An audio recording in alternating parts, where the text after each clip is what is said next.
Good evening and welcome. Thank you for joining us for tonight's installment of We Got Next. The program will begin shortly.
Good evening. Thank you for joining us for tonight's installment of We Got Next. The program will begin shortly.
Hello, everyone, and welcome to We Got Next, the salon series that was designed to profile the work of Black faculty, to have that work then generate conversations about their work that then expands into larger conversations around issues of race, equality, equity, diversity, and the current situations that we find ourselves living in today.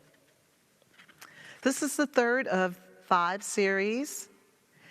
Each one has been framed to expand upon the previous one and also show that each perspective of each faculty member matters and that the work that they do matters in the larger spectrum of things that we are facing.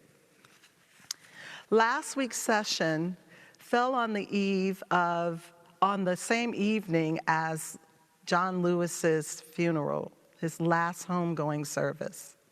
At that service, they paid tribute to him in so many beautiful ways, talking about the contributions that he made for each and every one of us as people of color. I was more proud to be an African American in that moment than I can recall for quite some time. I was also proud of the work that was featured in that evening's session by Joyce McCall, who paid homage to W.E.B. Du Bois's challenges in a predominantly white institute and showed how that was mirrored in current Black students in music programs in predominantly white institutes today. Then Stacey Robinson gave us a beautiful and vibrant, bold vision of what the future could look like. So today we are here with 3 guests, with 2 faculty members and 1 guest artist.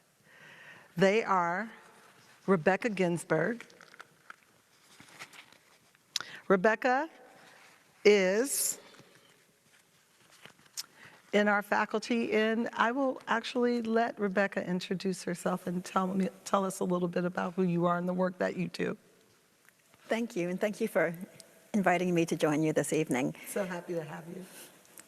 I'm an architectural historian, and I have a couple of appointments. I'm in the Department of Landscape Architecture in the College of Fine and Applied Arts. I'm also in the College of Education in the Department of Education Policy, Organization, and Leadership. Wonderful. Thank you so much.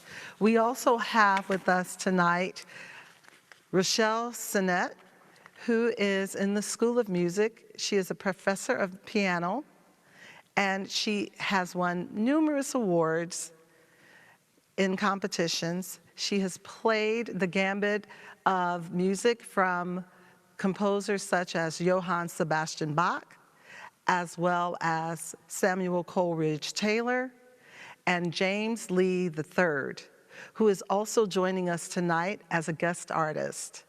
James Lee is a composer, a conductor, and an educator. His works have been featured and premiered and commissioned by symphonies and orchestras internationally and nationally as well. He has performed in Brazil, Russia, and England. His collaborations with Rochelle Cenet are things that we will listen to tonight and celebrate. This first piece that you are going to hear is entitled, and I do hope I say it correctly, The Souls of Alkebulan. Is that correct, James? Close? I hope so. Alkebulan. Alkebulan. Live from the Follinger Great Hall, Rochelle Cenet.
That was amazing. I also want to just say that Rochelle was named recently a Yamaha artist, and the beautiful instrument that you saw her playing on is a Yamaha piano. Congratulations on that wonderful performance, as well as being named a Yamaha artist, Rochelle. Thank you. And we also want to welcome James Lee III again. Thank you so much for being with us tonight. Thank you. It's a pleasure to be here. So I'd love to just dive right in and talk about your work, how you two met and became collaborators. Okay. So where am I starting at? I'm starting with Your work. my work. Yes. Well, most of the work I do is lately it's been centered around the work of Bach and music of Black composers, and often it's happened over the years that I've combined the two. And that's sort of my way of, as we talked about earlier, having a conversation about race. Often when you go to certain concerts, you hear Bach, you have a very certain audience, to be quite honest. And then also the same thing when you go to a concert where you hear mostly music by Black composers. So I was like, well, can't we all just get along here? So that's a lot of what my work is. Now, I got into piano, we had a conversation yesterday about how I got into playing the piano. I don't have a fabulous story. I saw a pianist on TV and I just thought it looked cool. That's it. And James, can you tell us how you got started into music and classical composition in particular, and also a little bit more about your work? And then I'm just really curious about how your relationship started. Okay, well, I was 12 years old and my father registered me for piano lessons. And he came home one day and told me, you will be taking piano lessons. So I started to study the piano and I became very interested in all of the various compositions I was hearing. And I was actually learning and passing various levels of piano quite quickly. So after that, 4 years later, I became also interested in composing music.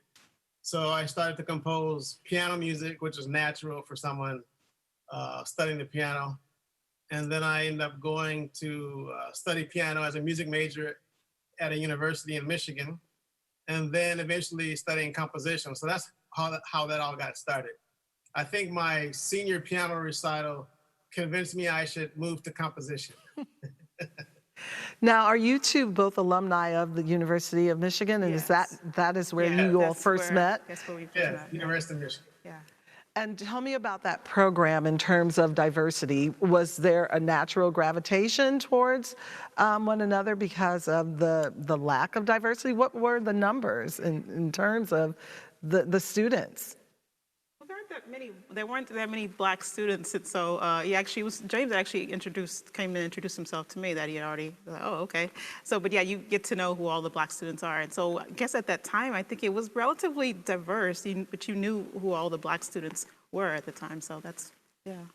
Yeah, typically it seems the University of Michigan it has a little more diverse student body than some of the other peer institutions in terms of faculty and students that I've noticed. Now that was when I was a student back in the early 2000s and late 1998 and 9, but I'm not sure how it is now in 2020.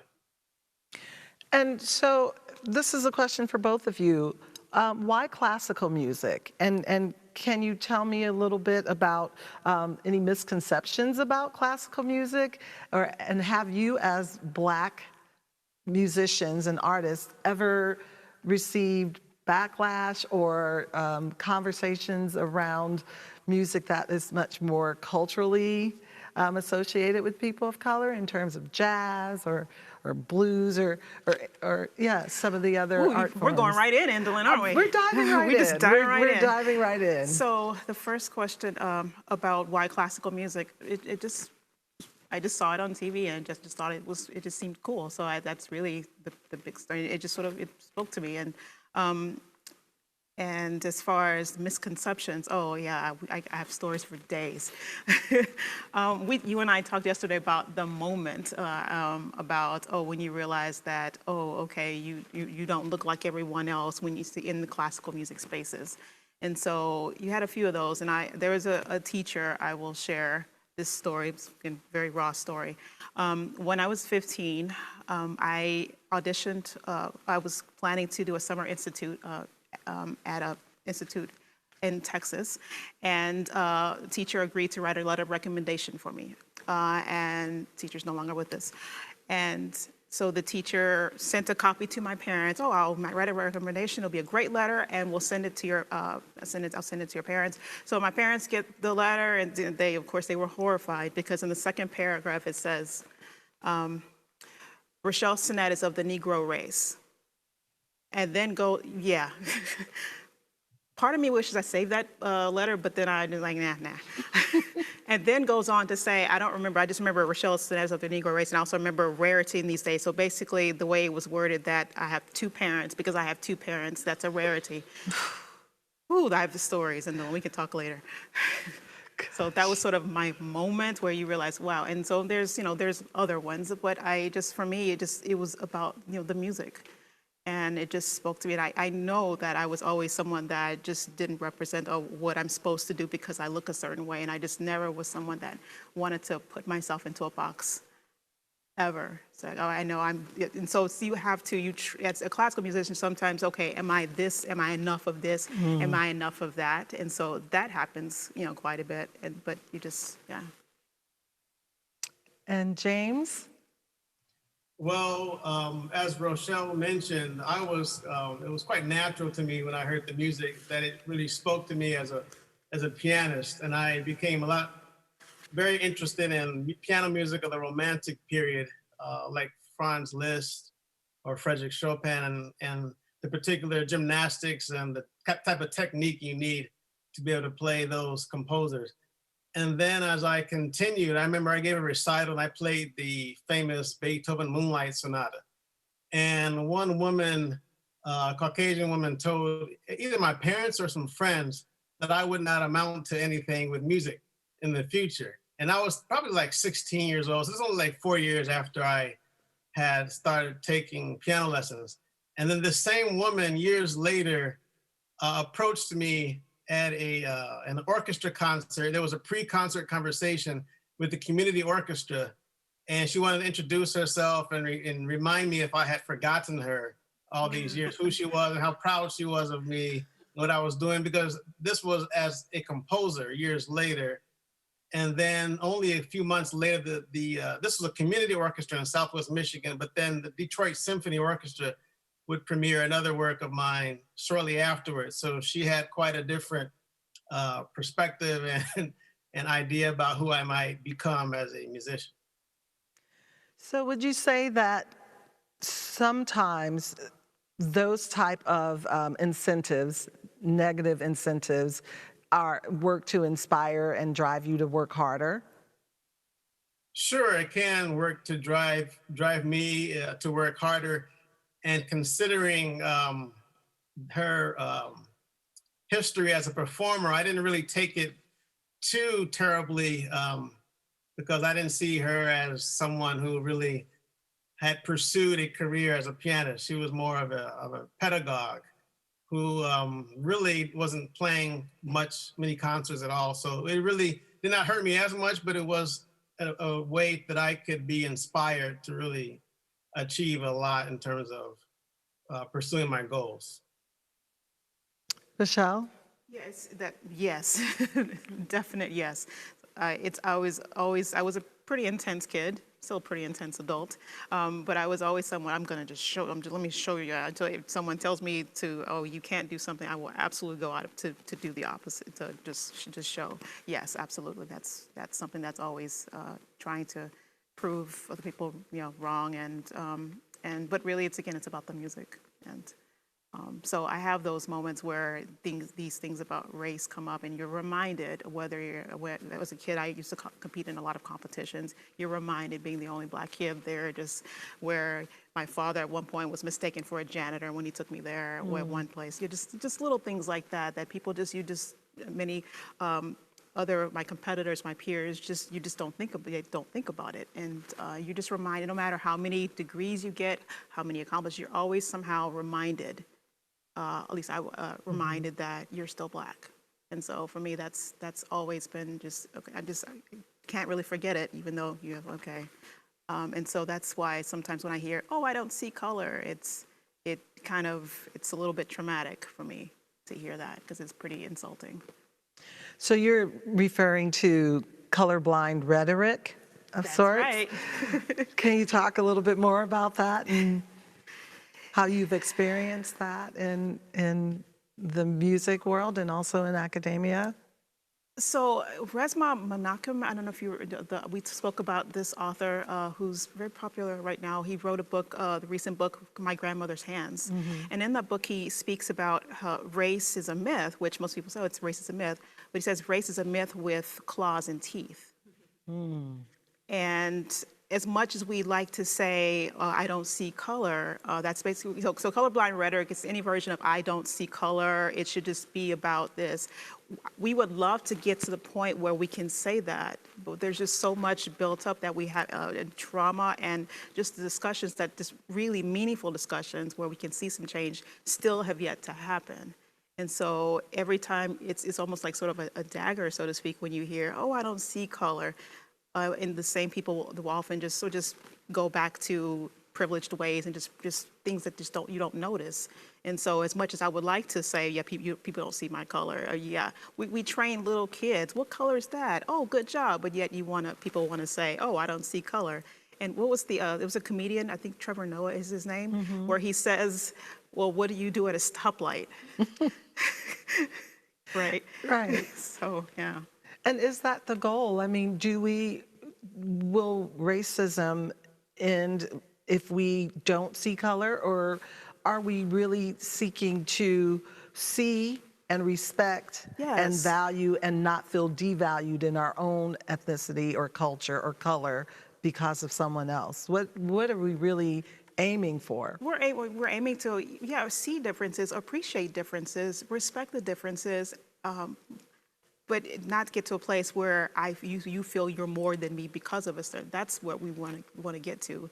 But just simply ignoring in the last 400 years, I feel it just makes it worse. So every time, this author, Menachem, also said it the best way, that every time someone says, oh, I don't see color, or it should just be about the individual, a person of color will look and say, oh my gosh, you are so dangerous. I have to just keep my distance. And so it's often very difficult in spaces to find that balance between I need to speak up, but if I speak up, just my presence makes people feel, oh, she's so angry. Just might be standing up, you say, oh, she's just so angry. Why is she so angry? And so so then you shut down. You have this process where you don't say anything. Well, she doesn't say anything. So it's just sort of this, you can't win. So can you two talk a little bit more about your collaborations? How yeah. many things have you done? I'd love to hear maybe your favorite collaboration that you've done, or is there something that you're working on recently? Well, as far as how we got started, as I said, we were at Michigan, and but it was a few years later. I did a CD with George Walker, a Black composer who won a Pulitzer Prize, his music, and so James actually contacted me. Yeah, I loved your CD. Would love to write a piece for you. Okay, that's great. So that turned into a sonata, which was based on, it was the second sonata, right, James? Yes, the second the sonata second based sonata. on text from the book of Revelation. Right. So then that led to an entire CD with other music, including Souls. And that also led to later a collaboration with the Morgan State University Symphonic Band? Symphonic Yeah. Band, where he composed a piece for concerto for piano and wind ensemble. So that was a lot of fun to do a piece with band. That was so much fun.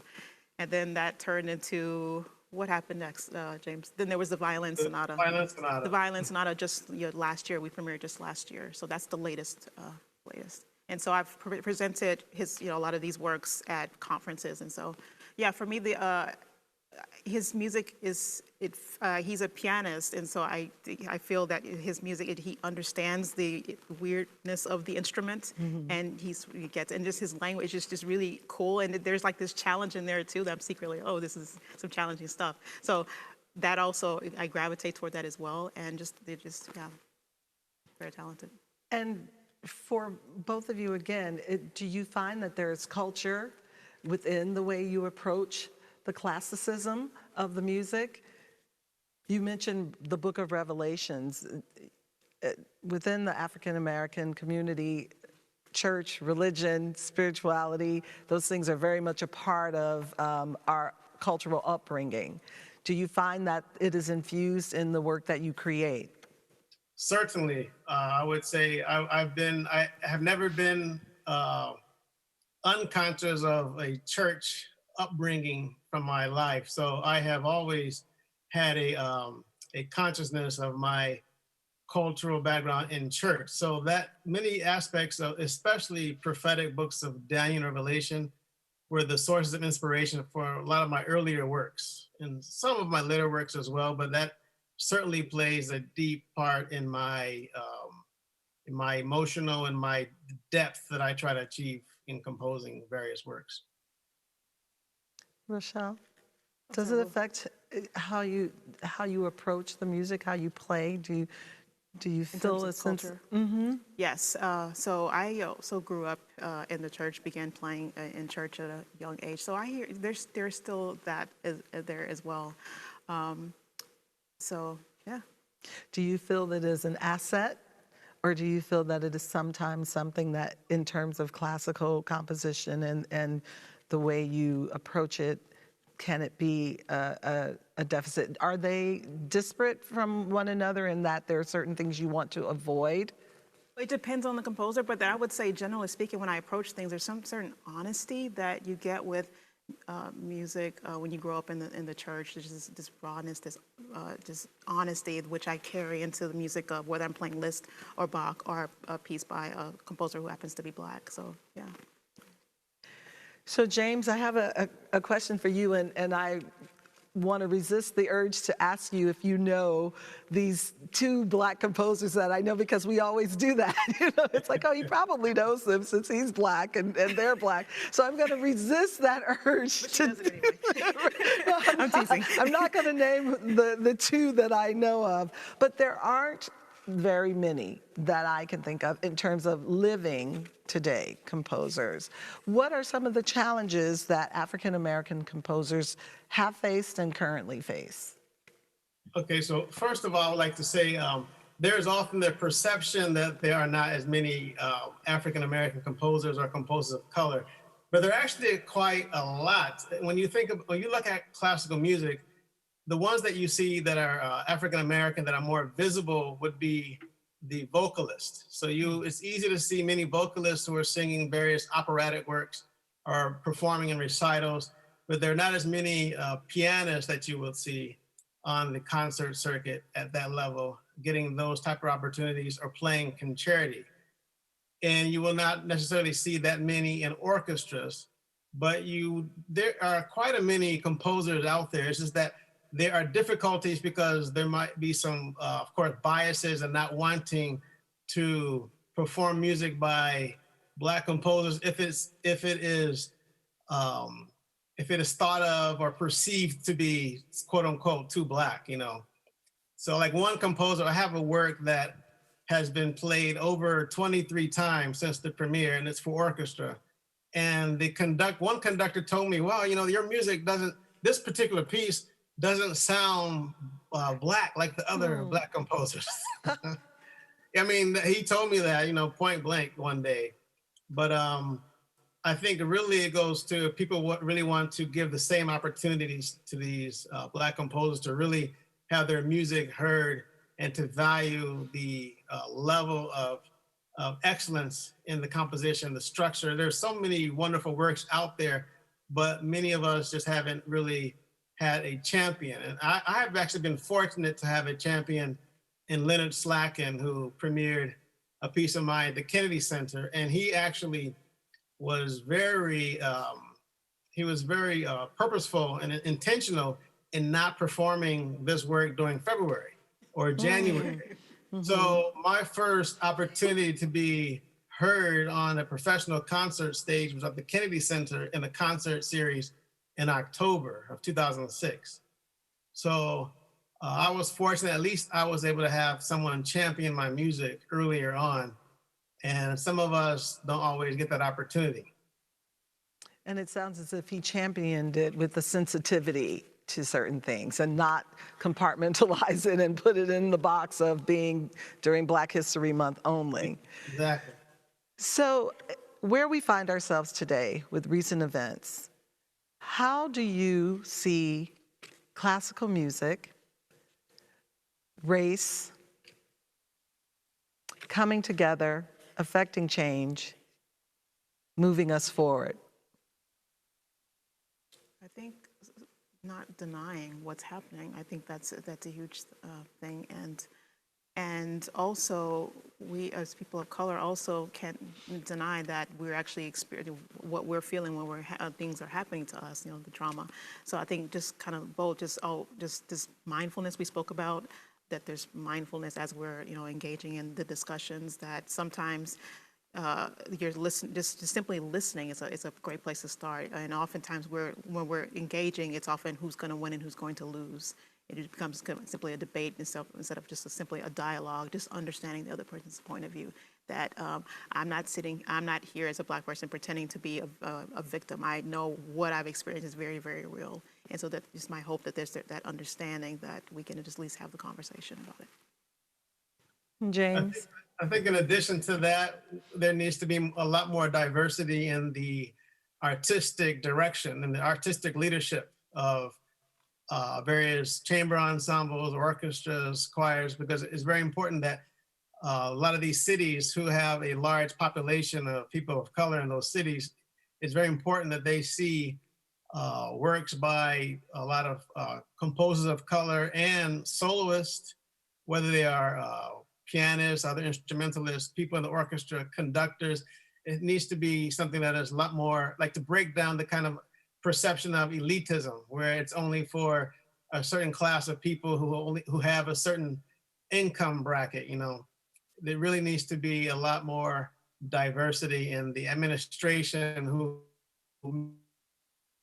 decisions on what is performed and who is invited to perform those works. And if it can be a lot more fair and bringing in a lot more people who have the same level of expertise that they are looking for, the same level that they want to maintain, it's really important that we have those voices who are the decision makers who are able to really help to bring about this change that we want to see. And Rochelle, you mentioned that many times the audience is lacking in diversity as well. How do you demystify the art form and get it to communities where it is less appreciated or less available to them? I think really starting from a place, the more people, we like to see people that look like us. And so I can count on one hand how many, Black pianists I saw as, on one hand.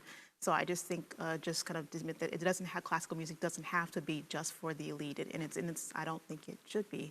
So the more we continue to work to go into spaces that we would not, more than just on Granite Stage or other, but where you can bring the music and just thinking more just creatively and where we can inspire people with music and bringing music to these spaces where they wouldn't traditionally want to go to a concert because they wouldn't feel welcome there. What does a concert cost these days? And how about that in terms of just economically challenging for many people? Yeah, it doesn't have to be that way. So yeah, that's all the more reason why if you're performing in community centers, performing in churches, it doesn't have to be that way. By the way, shout out to Yamaha. Yes, yes. Bonnie Barrett and Makia Matsumura and Kirk Davis and technician Craig Fehrenbacher. Thank you so much for providing this lovely instrument. Thank you. Shout out. Okay. Thank you. No, that's wonderful. And thank you both so very much. If anyone has questions that they want to send in the chat room, please do so. There are many things that I would like to continue to talk to Rochelle and James about, but right now I'd like to introduce you or reintroduce you to Rebecca, who you did meet earlier, but now we are going to look at a film of some of the work that she does. My name is Michael Tafoya. I served 20 years in the Illinois Department of Corrections, and I am an EJP alum. Born and raised in Little Village in Chicago. Grew up to a loving family. Went to school all the time for 9 years until I went to high school. I dropped out, started doing drugs. Age of 16, I picked up a gun. Age of 17, I joined the gang. Age of 18, I went to prison. Once I got incarcerated, I wasn't allowed to go to school for about like the first 7 years of my incarceration. I was told that I had too much time and I could not go to class.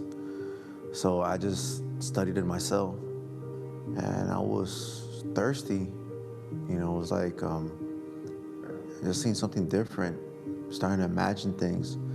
And the more things I kept reading, I started looking at the world a little different, started understanding myself a little more.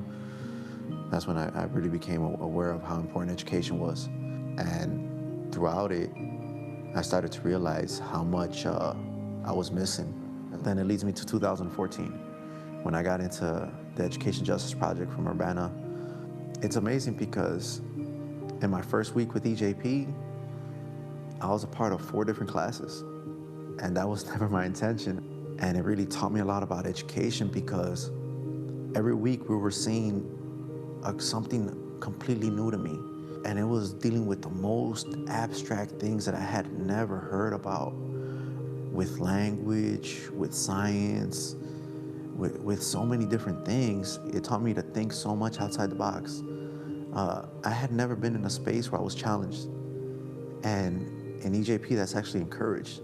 You're encouraged to not only challenge others, but to challenge what you know at all times, to be a critical thinker. What I do now is I work for Precious Blood, Ministry of Reconciliation. I'm considered a case manager, and I never thought that I could actually get paid to do what I love. I'm out here with a salary. I'm out here with realistic goals, realistic objectives. I'm trusted, and with that comes a lot of responsibility. I always wondered if I was gonna be able to do it out here, because for us, when we're incarcerated, we always view the real world as different. I was in spaces with real life situations, making decisions with guys that affected other people's lives. We used to have these grueling discussions and language partners and in Cave and in other spaces as well, but all in EJP, where you're just butting heads with people. There's nothing wrong with disagreeing. There's nothing wrong with having different beliefs, even if it's so mind-boggling and so frustrating, and to work through it. And we did that for years. And now it puts me in these spaces where we have these discussions and I know how to handle them. I am one of many. I am not an anomaly. When people talk to me, that's one thing that I hate, is that they start complimenting me and they start looking at me as an anomaly, like I'm a rarity, like I'm only a one-off. The Education Justice Project is a factory for intellects. And if you meet any one of us that have gotten out, you're gonna realize that there are so many of us. And we only don't exist in EJP, but EJP is one of the few spaces, not only in this state, but in this nation that exists that does the work that they do in the way that they do it.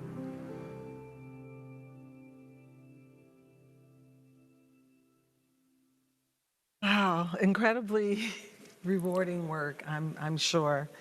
Can you just tell us a little bit more about the Education Justice Project, please? Sure, I'm happy to. So the Education Justice Project is a unit of the College of Education here on campus. And since 2008, we've been offering educational programs to incarcerated men at Danville Correctional Center, which is a medium security state prison about 35 miles east of campus. We aim to create a campus at the prison. So that means we don't offer just 4-credit courses, but also a range of extracurricular activities. I think the video showed the library we have at the prison, which gained some notoriety last year when it was purged by the Department of Corrections. We have a computer lab, we have reading groups, anti-violence groups, mindfulness groups, guest lectures. Some folks from FAA have been out to the prison as guest lecturers, for example. We're there at the prison ordinarily, not now, of course, Monday through Friday, morning through evening. And since 2015, we've added another very significant component to our work, which is producing reentry guides. By reentry, in case people aren't aware, I'm referring to the process of leaving prison and adjusting to life on the outside. Of course, that's a process that doesn't just take a week or two. It might take the rest of a person's life, especially if they've had a long sentence. We started producing reentry guides with some of our alumni, like Michael Tafoya. We call people who have been through the program and been released alumni. When some of the alumni told me that they didn't feel that they had received enough guidance to prepare them for reentry. And they said, you know, we as EJP could do better. We could provide materials to people getting out who can, that can prepare them more successfully for life on the outside. And I thought they were right. I thought we could do better. And I think it's a shame that the University of Illinois is producing the comprehensive reentry guide for the state of Illinois. Yeah. But I also think it's important that we continue to do it until somebody else steps in. We currently produce 3 reentry guides, which are updated every year. We produce a reentry guide for people who are getting released into the state of Illinois, which includes not just advice and guidance and hopefully very nurturing and welcoming words, but also a very extensive directory of resources that are available. We produce a guide for people who are getting deported to Mexico and Central America. people may not be aware that naturalized citizens, if they have been convicted of a serious crime, may get deported following their sentence. And starting this year, we are now producing a reentry guide for people who are being released during COVID-19 because of very particular circumstances that exist right now. And I mention that in part because those guides are free. And if anybody would like one, I call them guides, they're books. The two big guides are over 250 pages long, and all they have to do is contact the Education Justice Project if they want one guide for somebody they know who's getting out, or if they want a box for us to send a box to an agency, for example, we'd be happy to do that. It's such important work. And our alumni are involved in helping us produce these materials and making sure that we're speaking to the needs and the interests and with the voice of that honors the perspectives of people who have been in prison. So we have two community representatives here with us tonight, and I want to introduce them and bring them into the conversation, but I do have a couple of other questions that I'd like to ask you. But please welcome Maurice Hayes and William K.T. Brown, and they will tell you a little bit about who they are and their organization shortly. But I'd like to just ask you about the fact that we know Black and brown people are incarcerated at a much higher rate than white people. Can you explain those numbers a little bit more to us and talk about how the work that EJP does deals with race and those discrepancies? Sure. So it's not just the case that Black and brown people are incarcerated at disproportionate rates. Black and brown people are impacted by the criminal justice system at every point in the system at disproportionate rates compared to white people. So for example, from the very beginning, if you take two identical acts committed by a Black or brown person, committed by a white person, there's so much data that shows that police are more likely to be called in when a Black or brown person commits that act than if a white person commits the act. That when the police arrive, they're more likely to arrest a Black or brown person committing the act than a white person committing the act. Having been arrested, bail is more likely to to be imposed on a Black or brown person and a white person. And on it goes. There are something like 10 different steps through the system, and at each step, the white person is given a pass. The white person is given an exit ramp. The white person is given an easier ride through the criminal justice system, and the harsher option. And these are all discretionary options, whether discretionary on the part of the concerned citizen who sees an act being suspicious of a crime, discretionary act on the part of the police who decides to charge or not to charge, discretionary acts on the part of the prosecutors, discretionary acts, we keep on going, on the part of the judge who decides, who has some discretion about the length of sentence, for example, about whether or not bail is going to be imposed. At each step in the process, Black and brown people are dealt with more harshly, and at the end of the process, well, the end of the process is death in prison, frankly, but the end of the process, we see more people, Black and brown people in prison, incarcerated, than we see white people in prison.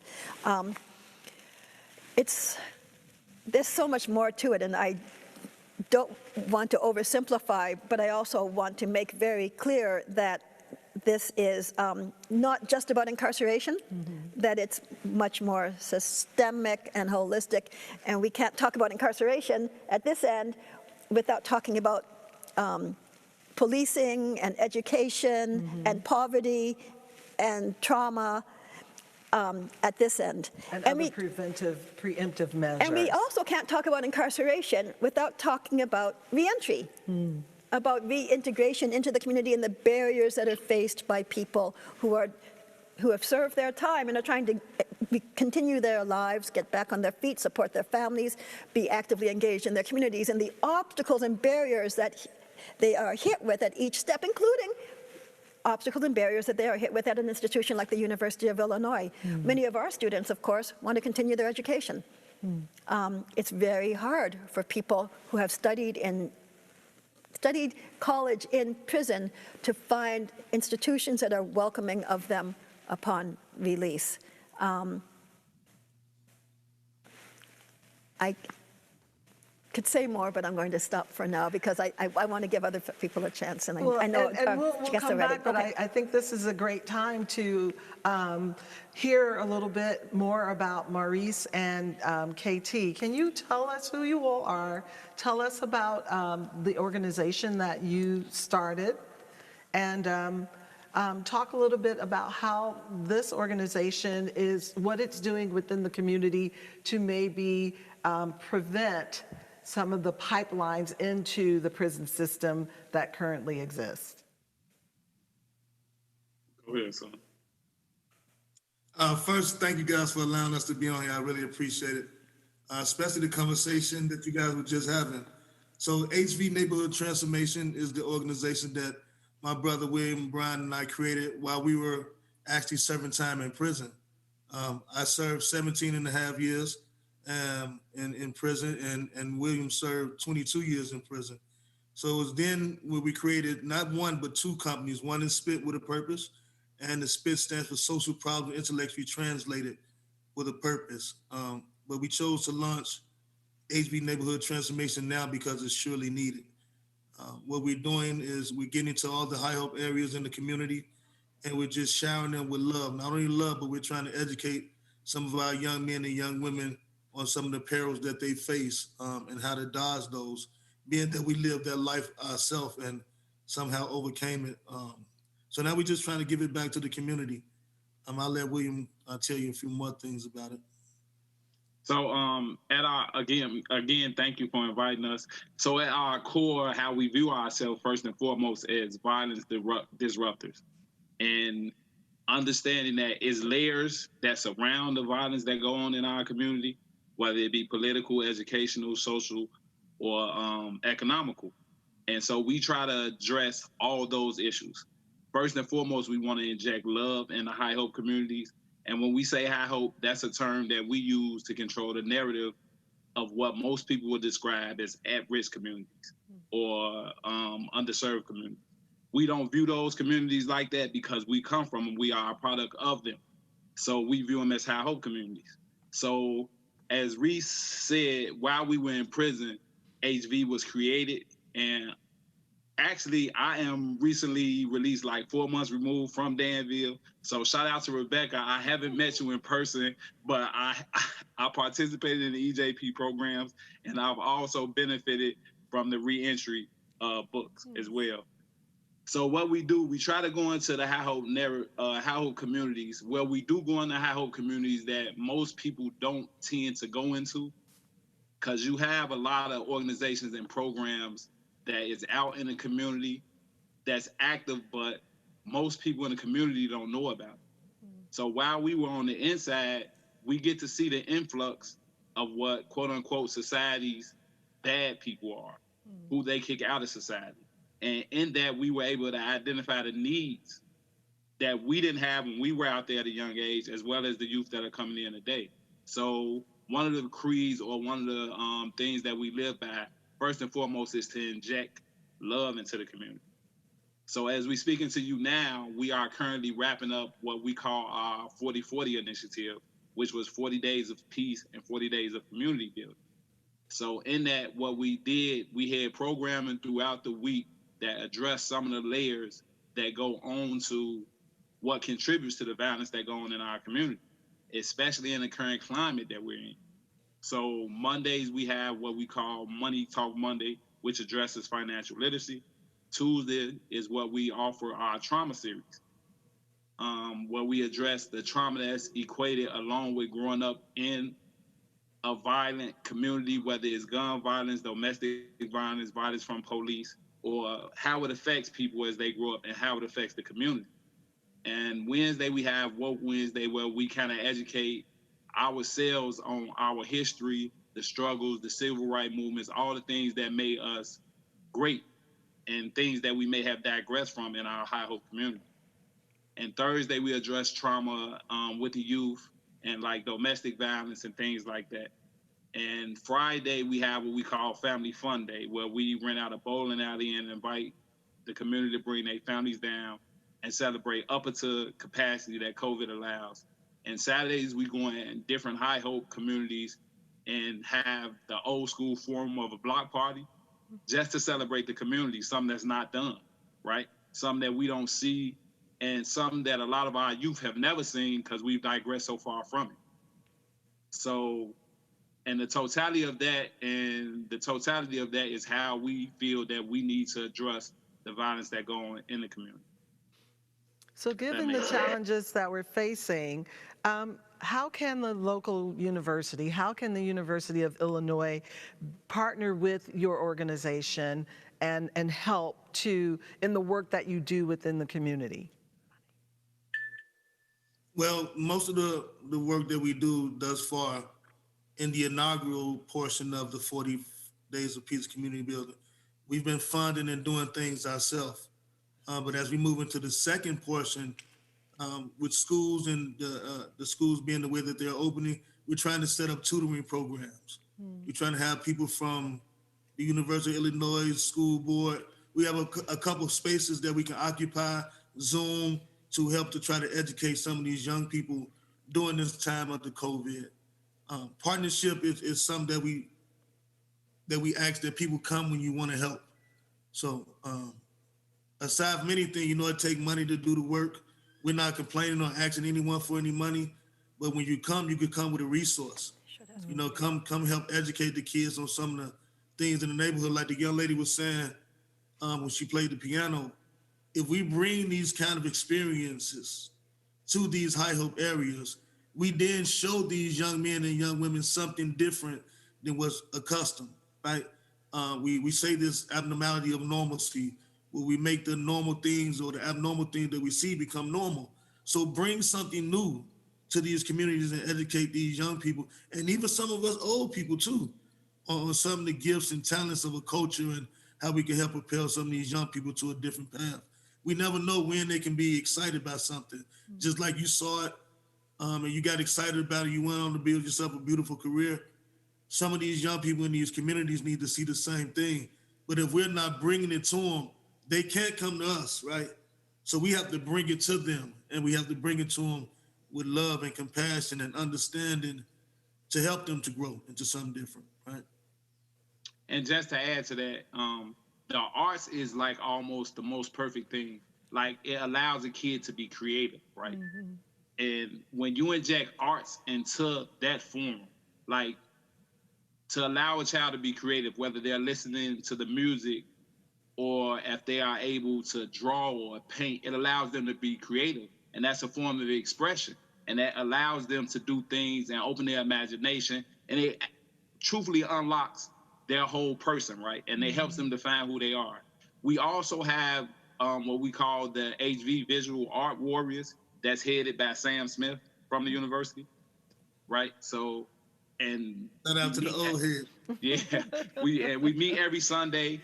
Prior to the COVID situation, we were trying to outline to do some streetscaping and introduce like visual arts and creative arts into bring these youth out so they can do it. Because you would be amazed at how youth respond. Like just to give example, Dr. P and the Hip Hop Bus, right? To be able to create how they broke down and named the bus, and kids talked about being producers, talked about being singers, talked about being hip hop entertainers. Like, it's amazing things.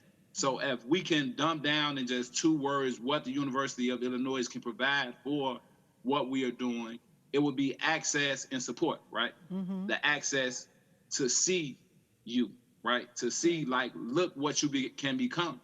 Because that paints a totally different picture from what they're normally being bombarded with. Right. And at times, even when I was incarcerated and I talked to people that lived in CU that came in, and since I've been home, they see the university as an island, right? And the university as an island. And that access to be saying, hey, I can get in there, I can be able to do that. And arts can get us there. Like if you sit down and I recently had a conversation with the 17-year-old about Baldwin, right? And his creative writing and the outlets. And he read Baldwin's book and he was like totally amazed at it. that's that creative thing, and it put him in a state of mind where he wanted to write. So that is one of the most key and most valuable things that I think the university could offer, which would be access and support. Because one thing that HVNT believes, and my brother shares that same belief, if we are asking the kids to put down the guns, if we take the gun out their hand, we should, as a community, be able to put something in it. Absolutely. Absolutely. So well said. I cannot thank you enough for joining us today. I wonder if, Rebecca, if there's anything you would like to ask Maurice or KT, or vice versa, before we move into the Q&A from the chat room. I just want to salute Rebecca and thank you, and because I was there with the whole purging of the books, and I lost a lot of good, valuable books. I lost my favorite book, Man, Child in the Promised Land by Claude Brown, and you helped me get that again, so thank you. And thank the university again for inviting me. And I don't have any questions. I just wanted to congratulate you guys on the wonderful work you're doing in the community. Salutes back to you and respect. I think we need to cross paths again and maybe sit down and think about how we can get some synergy going here. But you guys are doing wonderful stuff. Keep it up. Yes, Thank you so much. Please stay in touch. And as you said, the next great artist, the next great writer, painter is one opportunity away from being discovered. So access and opportunity is key. And in any way that we can collaborate or work with you, please stay in touch so that we can talk about those things. And We're going to hold you to that too. don't be afraid to go to all sorts of offices on campus and ask explicitly for financial support. Don't Yes, be ma'am. shy. Ask for Yes, ma'am. financial support. Yes, ma'am. You guys are doing good work. Thank you. Thank you. Thank you. So now I think we are going to move into some questions that I see we have a number of them that have popped up. Oh, Rebecca, I did want to ask you about prison reform and criminal justice reform in the light of the George Floyd murder. Can you tell me if that makes you hopeful? How do you feel about the idea of defunding the police? And probably a tougher question, how do you feel about the money that goes into the criminal justice system in terms of incarcerated men and women? Oh, boy. Thank you. That's a beautiful question, and I'm going to try to be respectful of all the beautiful questions that are yet to be asked. I will say that the killing of Floyd George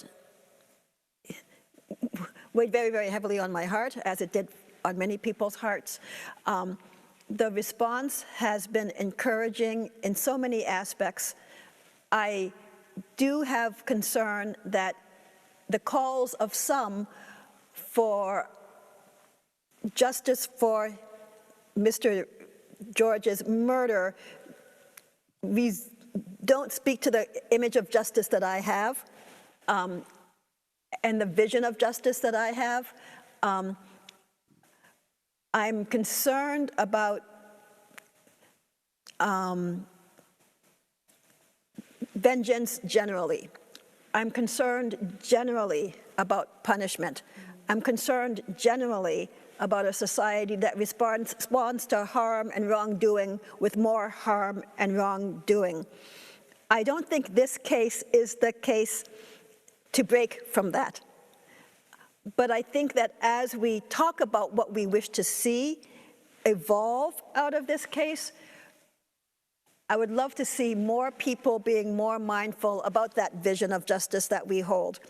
For example, my vision of justice is an abolitionist vision. It's a world in which we no longer put people in cages when their activities and actions offend us. It's a world in which punishment is not the imperative, but healing and reconciliation and compassion are the imperatives. It's certainly a world in which there is more racial equity, but that racial equity is achieved not by treating whites as badly as we treat black and brown people, but by treating as everybody in a manner befitting a society that cares more about people's well-being, about public health, about social well-being, and about addressing historical wrongdoing and addressing historical trauma and current day trauma than our current society does. Those are some of the thoughts I have when I think about the current situation. And so, when thinking about next, what does the criminal justice system look like? It doesn't exist. When I think about next, and I don't mean next Friday, I don't mean next year, but let's talk about next, next, okay? There's so many places we could go there, right? The very notion of a crime, that there are certain things that harm others that we designate as crime, and certain things that harm others that we don't designate as a crime. If you think about the worst thing you have ever done, or maybe I should look at the people there, if you think about the worst thing you've ever done, the thing that hurt people the most, that most made you feel remorse and shame, it probably wasn't something that we categorize as a criminal act. And yet you have put, you, don't want to pick on you, I don't know enough about you. But for many of us, there is harm and there is violence. And our job as a compassionate society is to find ways to help people address the harm and violence that is afflicted upon them, and the harm and violence that they inflict upon others. Systems of incarceration are notoriously bad at doing that. Treating people like animals, I shouldn't even say, I'm a vegan, I don't even want to treat animals like animals. But certainly I don't want to treat people as though they don't belong with us. It hurts my heart to see people shunted away, especially now, right? We talk about, let's bring it back to race. There was a time when our society needed black and brown bodies to work in the factories, to work in manufacturing. We no longer need that. We have a different economy now. So black and brown bodies are disposable. We can shut them away. We can hide them, and we can hide the dynamics of that whole carceral system. The criminal justice system, in the way in which we respond to harm and wrongdoing in the future will be more holistic. It will not involve caging, and it will be much more inclusive of the spectrum of activities and trajectories, past, present, and future, that give rise to harm and violence in the first place. And the hurt and pain that is a consequence for all of harms and violence and wrongdoing. I don't know how to follow that up with anything other than to just move into some of the questions that have come to us from the chat room. Rebecca, how do you think about your work in relationship to the fine applied arts? How is it informed by the arts and situated in the college? And can you talk about your praxis in terms of social practice? I don't understand the last part of the question, so I'm just going to gently pretend like I didn't hear that part and focus on the part that relates to fine and applied arts. I'm a historian, and the Education Justice Project is a unit of the College of Education. I would love to have a conversation with the College of Fine and Applied Arts about how EJP can more directly be allied with the college and with fine and applied arts.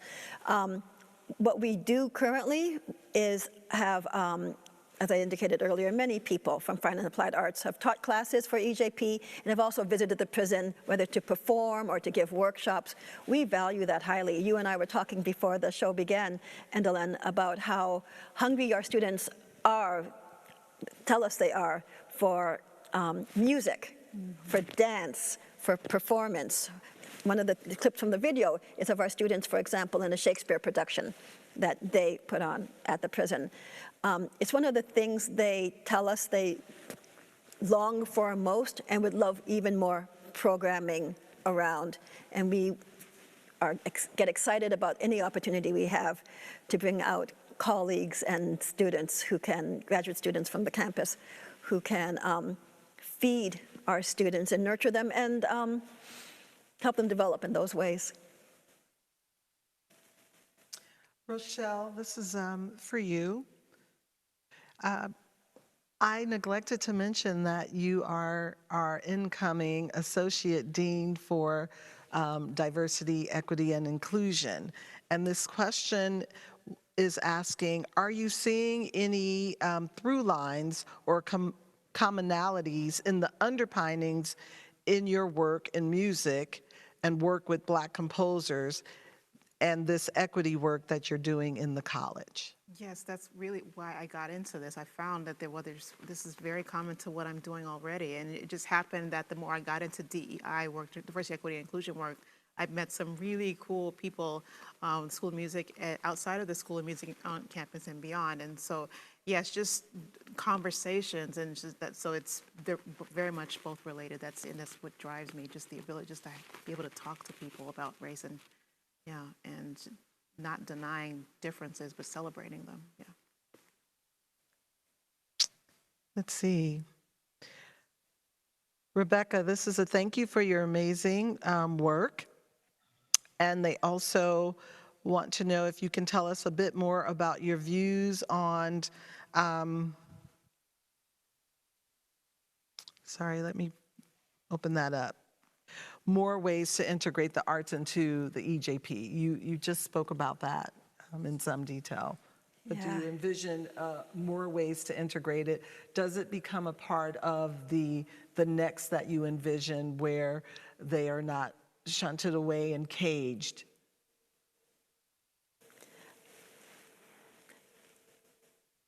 Every time we do anything at the prison, we need to get advance approval. And bringing in artists is not easy. For example, one of the workshops that we had to cancel after, I should have said, and I don't think I did explain, that as of March, all of our programs at the prison have been, all of our in-person programs have been suspended, and we're now doing courses by correspondence.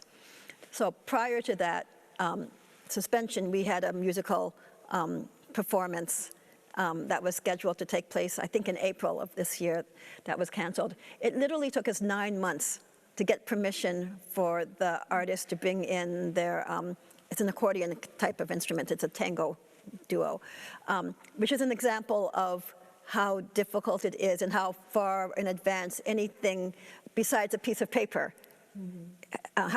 to get anything other than a piece of paper into the prison. So I hesitated for a long time because I thought, as I was reflecting on my answer to that question, what I want is one thing, and what the prison will allow is another. I don't have any plans now to expand arts work at the prison any more than we already do, because it's really, really hard. What we already offer is really, really hard to do. And frankly, can I tell you, this is a really bad time to be doing college and prison work. And my purpose right now, my focus right now, and I appreciate the question, and I especially appreciate the thanks. Thank you for your gratitude and for recognizing that it's a whole world of people that make EJP possible. And I appreciate that this is an event held by Fine and Applied Arts and the focus is on arts. But my concern right now, what I go to bed worrying about, is not how to get more arts programming into the prison. It's that my students will be alive by the time I get back. The way COVID-19 is hitting incarcerated populations in the United States and across the world. And here in Illinois, our concern is getting soap into the prison, sanitizer into the prison, bottles of water into the prison, because in some facilities, the guys who have been locked up on shutdown for so many, and I see your face and you're looking shocked and stunned, and rightly so. So we're part of efforts to get bottled water into the prison so that people have access to fresh drinking water. That's kind of the level at which we're, and other college and prison programs in Illinois are operating right now. So in a way, I love the luxury of thinking about getting another dancer, like Cynthia Oliver, who came in a few years ago, our friend, to workshop. But my real sort of the guts of what I expect my job is going to consist of and the work of EJP is going to really consist of for the next several months at least, is going to be supporting the efforts of the Department of Corrections and supporting the efforts of other agencies and other nonprofits to do whatever we can, including raising a lot of money, to provide PPE to our students, to advocate the legislature, to lobby the legislature and the governor to release as many people as possible. The prisons are overcrowded. The prisons are overcrowded. It's hard to social distance when you're living in a closet with somebody that you have to squeeze by to get in and out. So more people have to be released, as is happening in places like New Jersey, for example. It's a far cry from what the kind questioner asked, but I would be remiss if I didn't share with you and with the listeners. Please keep the people who are in prison right now in your hearts and in your thoughts. Their lives are quite literally on the line right now.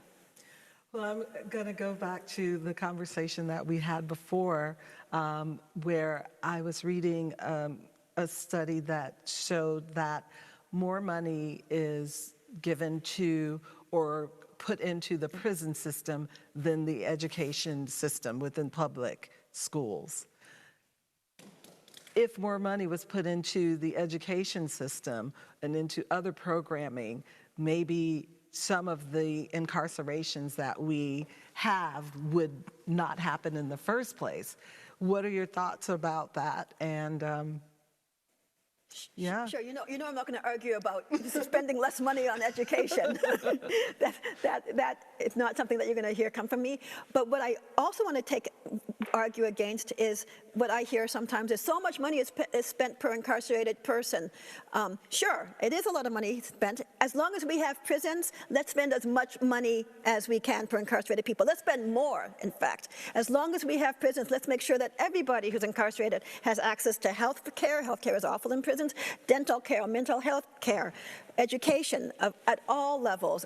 All sorts of supports that people that we're going to keep in these facilities need to flourish, to grow, to heal, to mend, and to become active agents. So I'm all for, I don't like that disparity, but it comes, we reckon with it not by decreasing the amount of money that we spend on people who are in prison for as long as we have prisons, but by increasing funding, not just of schools, because schools aren't the only pipeline to prison, right? It's not and I'm not an expert on K through 12 education. I don't know K through 12 education, but I understand that there's a pipeline, and but it's not the only pipeline. Substance abuse is another pipeline. Domestic abuse is another pipeline. Historical trauma is another pipeline. Poverty is another pipeline, and we need to think, I appreciate your question, very holistically about investing a lot, and rethinking the way we think about these trajectories and the fact that, this is all connected, we're all connected. I will have one more question from the chat room, and then I'll ask one final question of all of you tonight. And again, I want to thank you so much for your beautiful work and the conversation. Thank you, Dr. James Lee, as well. This question is, I guess for you, Rebecca, in the future, how can designers and architects have a greater platform or voice at the level of policy and legislation to contribute to the tearing down of these systems? Thank you for that. I'm not a designer, I'm not an architect, I'm an architectural historian, but I do have an opinion on that. I just want to make sure I'm not speaking as an architect. Right. But I take off my hat with great respect to those architects, for example, who have refused to design prisons, who've signed statements that state that they will refuse to design any carceral institutions. Architects are professionals, and just like other professionals, like lawyers, for example, or doctors, architects, landscape architects, have choices to make about where they allow, whom they allow to hire their services, whom they allow to pay them to provide professional services. And those choices should be moral and ethical. I would love to see more designers doing what Michael Sorkin, for example, has done and said, I'm not going to contribute to designing carceral institutions, jails, prisons, detention centers, immigrant detention centers, don't get me started, juvenile detention centers. Illinois is going in a good direction. And architects have professional, what do you call them, professional associations, just like the Professional Association of Higher Education and Prison Programs. They should be lobbying, just as we are, at those state and federal levels for a shift in policy, a shift in priority from building bigger, building more, to,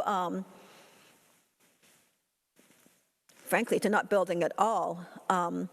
There are some really wonderful ways that architects can contribute through design to community construction, to community building, to I suspect that there are all sorts of building types, that's a term we use, that haven't been invented yet, that speak to the need to support and nurture at a community level by creating spaces, much like our previous guests were describing, right? If we wanted to provide them a space in the community, deep in the community, that supported the activities and the functions and the communication that they hope to generate and to produce, it's not exactly a community center. It might be a different sort of thing, or a new version of a community center that brings together people of different ages, from different backgrounds.